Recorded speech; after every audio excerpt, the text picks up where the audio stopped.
नमस्कार।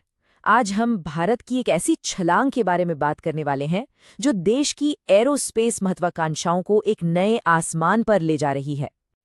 तो कहानी शुरू होती है एक बहुत बड़ी कामयाबी से, एक ऐसा कदम जो तकनीकी आज़ादी की तरफ भारत के सफर में एक नया पन्ना जोड़ रहा है। हम बात कर रहे हैं हंसा-3 की। ये भारत का पहला पूरी तरह से देश में बना हुआ पायलट ट्रेनर एयरक्राफ्ट है। इसे बनाया है CSIR की नेशनल एरोस्पेस लेबोरेटरीज ने। और देखिए, सबसे मजेदार बात यह है कि ये कोई प्रोटोटाइप या टेस्ट मॉडल नहीं है। इसका प्रोडक्शन वर्जन लॉन्च किया गया है, जिसका सीधा सा मतलब है अब ये बड़े पैमाने पर बनने के लिए बिल्कुल तैयार हैं। तो चलिए जरा करीब से देखते हैं कि आखिर इस विमान में ऐसा क्या खास है जो इसे इतना जरूरी बना रहा है। अच्छा, तो सबसे पहली और सबसे जरूरी बात इसकी कीमत। ये है लगभग 1 करोड़ रुपए। जरा सोचिए, ये कीमत उन ट्रेनर विमानों से लगभग आधी है जिन्हें हम आज भी दूसरे देशों से आयात करते हैं। मतलब ये मेक इन इंडिया की एक शानदार जीत है और पैसों की भी जबरदस्त बचत। लेकिन रुकिए, बात सिर्फ कीमत की नहीं है, टेक्नोलॉजी के मामले में भी एक कमाल का है। इसमें ईंधन कम लगता है, एक advance electric fuel injection system है और ट्रेनी पायलट्स को एकदम साफ नज़ारा मिले, इसके लिए मॉडर्न ग्लास कॉकपिट भी दिया गया है। मतलब हर चीज़ नए पायलट्स की ज़रूरतों के हिसाब से डिज़ाइन की गई है। अब सवाल ये उठता है कि इसकी इतनी ज़रूरत क्यों है। वो इसलिए क्योंकि आने वाले 20 सालों में भारत को 3000 से ज्यादा नए पायलट्स को ट्रेन करना होगा और हंसा-3 इस जरूरत को पूरा करने में बहुत बड़ा रोल निभाने वाला है। पर कहानी यही खत्म नहीं होती। जिस इवेंट में हंसा-3 को लॉन्च किया गया, वहां 2 और बड़े एरोस्पेस प्रोजेक्ट्स पर भी बात हुई।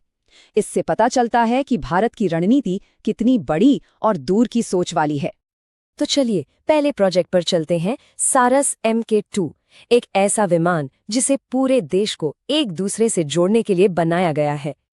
ये है सारस MK2, 19 सीटों वाला एक ऐसा एयरक्राफ्ट जो कई अलग अलग तरह के कामों में इस्तेमाल हो सकता है। इसका सबसे बड़ा मिशन है भारत की उड़े देश का आम नागरिक यानी उड़ान योजना को पंख देना। इसका मकसद है छोटे शहरों को हवाई रास्ते से जोड़ना, ताकि वहां के लोग भी आसानी से सफर कर सके।